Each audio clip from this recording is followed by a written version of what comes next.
More on our top story tonight. One person confirmed dead and multiple others injured after a Singapore Airlines plane made an emergency landing in Bangkok Suvarnabhumi Airport.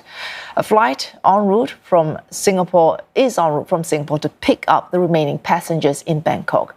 Thai authorities are set to hold a presser to address the incident. For more insight for now, Elvin Lee, an independent aviation analyst, joins us live from Perth, Australia.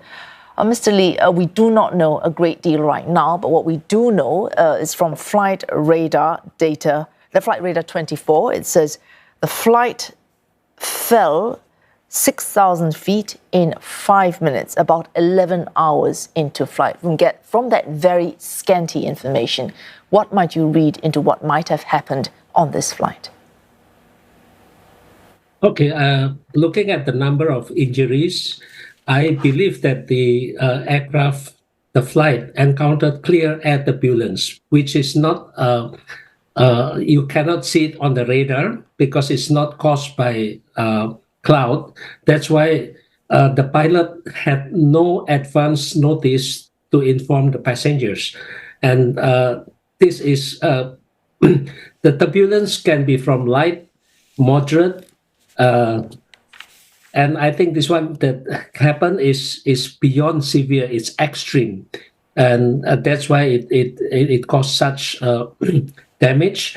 And at the time of the occurrence, I noticed that it probably happened just after lunch was served. That's why I expect a lot of passengers were queuing to use the toilet, and this is where injuries happen because the aircraft was tossed violently in the air, and probably it was impossible to control. And I believe the pilot made a good decision to divert and land as quickly as possible in Bangkok.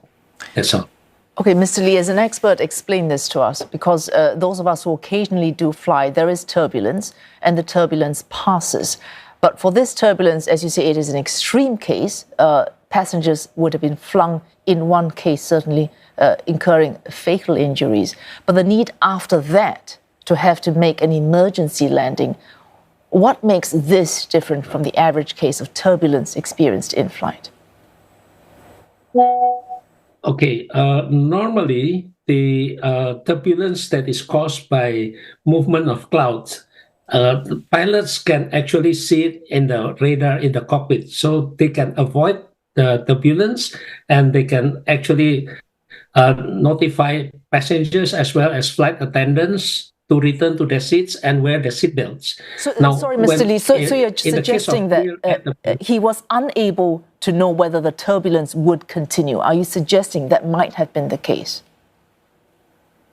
Yes, the pilot has no knowledge that he was entering a turbulence because it's clear air turbulence. It's the changes in air intensity, air direction, and air speed that a plane that's of that size, Boeing 777, can be tossed about violently.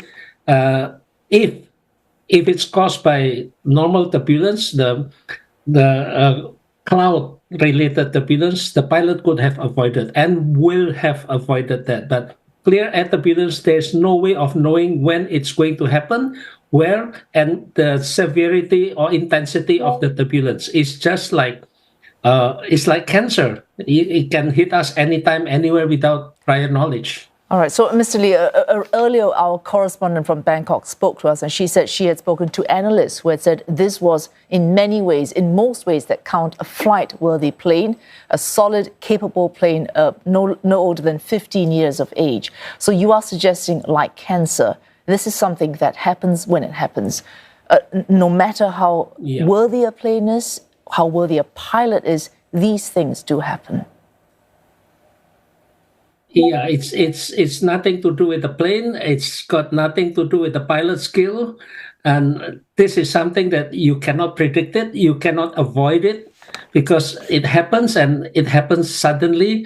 And sometimes it's light turbulence, sometimes it's moderate, but in this case, it's extreme. And the worst part is that it happens, I I assume it's just after lunch when many people were not in their seats, so they were not secured by their seatbelts. That's why that's the main cause of injuries. All right, a final question, Mr. Lee. When these things happen, of course, there is alarm and then a suggestion that one needs to be more careful after this. But is there, are we like, okay, this might have happened, as is just during lunch when people would have been standing up and not belted into their seats. But would incidents like these suggest we need to change how we manage rules in the air in the future? Very quickly. No, there's no way to identify where clear air turbulence is going to happen and when. But I believe there are many other planes flying in that area at the same time. It's just hard luck, you know. But I believe Singapore Airlines is doing the right thing, taking care of the injured, and I believe the carrier's liability insurance will cover the medical costs of those injured. All right, thanks so much for speaking to us. Elvin Lee speaking to us live there from Perth.